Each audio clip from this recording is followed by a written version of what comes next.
দেশ তখনই শক্তিশালী এবং সর্বশক্তিমান হয়ে থাকে এবং আ বিশ্ব দরবারে নিজেকে প্রেজেন্ট করতে পারে যখন দেশটি বিশ্বের থেকেই মানে বাইরের দিক থেকেই শক্তিশালী স্ট্রং হয়।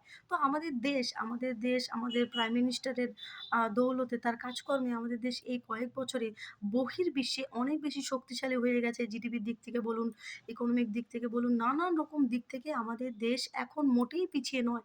তবে এইবার প্রয়োজন এবার আমি এটাই বলব যে পরবর্তী যদি বিজেপি থেকে প্রধানমন্ত্রী হয়ে থাকেন, তবে আমি এটাই বলব যে এবার মোদিজিকে সত্যি একটু রেস্টের দরকার। এখন যোগীজিকে দরকার। কারণ বহির্বিশ্বের যে উন্নতির দরকার ছিল আমাদের দেশের সেটা মোদিজি করে দিয়েছেন।